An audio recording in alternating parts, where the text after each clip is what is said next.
অবশেষে জুলাই যোদ্ধা হাদি মারা গেল।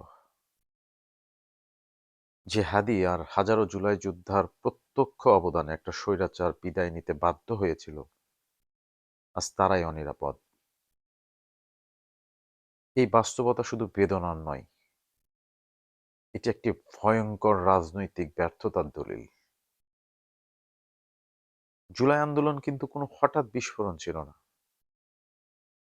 এটি ছিল বছরের পর বছর জমে থাকা ক্ষোভ, বঞ্চনা আর অন্যায়ের বিরুদ্ধে একটা সম্মিলিত প্রতিবাদ। রাজপথে যারা দাঁড়িয়েছিল, তারা কোনো রাজনৈতিক দলের নিরাপত্তা বেষ্টনীতে ছিল না। তারা ছিল বুক খোলা সাহসী মানুষ, যাদের রক্তে ক্ষমতার পথ পরিষ্কার হয়েছিল। কিন্তু ক্ষমতা পালাবদলের পর সেই যোদ্ধাদের জায়গা আজকে কোথায়? হাদির মৃত্যু আমাদের বাধ্য করে এই প্রশ্ন তুলতে। প্রধান প্রধান রাজনৈতিক দলগুলোর কি সত্যিই কিছু করার ছিল না,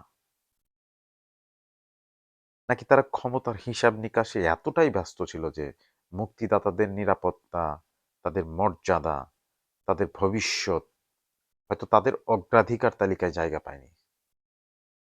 আর যে রাজনৈতিক দলগুলো ক্ষমতার জন্য মরিয়া, তাদের এই সুযোগ তৈরি করে দিয়েছিল এই সব জুলাই যোদ্ধারাই। রাজপথ না গরম হলে, জনরোষ না তৈরি হলে, কোনো দর কষাকষি কিংবা কোনো ক্ষমতা হস্তান্তরের বাস্তবতা তৈরি হতো না। এটাই বাস্তবতা। তবু দেখা যাচ্ছে ক্ষমতার দরজায় পৌঁছেই রাজনীতি কিন্তু তার চেনা রূপে ফিরে গেছে। এখন এই জুলাই যোদ্ধারা অপ্রাসঙ্গিক। রাজনৈতিক দলগুলোর কাছে এখন স্বার্থটাই মুখ্য।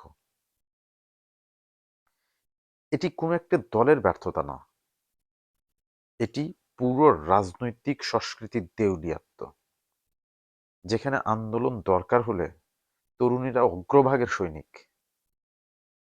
আর সবকিছু শান্ত হয়ে গেলে তারা অপ্রয়োজনীয় বোঝা হয়ে দাঁড়ায়।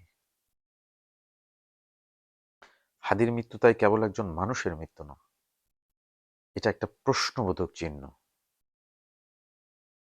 এই রাষ্ট্র কি তার সাহসীদের রক্ষা করতে জানে? এই রাজনীতি কি কৃতজ্ঞতা বোধটুকু চেনে? সবচেয়ে নির্মম যে সত্য সেটা হলো যে যদি আজই এই প্রশ্নগুলো উচ্চারিত না হয়, তবে আগামীতে আর কেউ রাজপথে নামতে সাহস করবে না। কারণ কেউই জানতে চায় না লড়াই শেষে তার নিরাপত্তা থাকবে কিনা। তাই আবারও প্রশ্ন করি, এটাই কি জুলাই যোদ্ধাদের নিয়তি? স্বৈরাচার উৎখাতের পর উপেক্ষা, অনিরাপত্তা আর নীরবতা?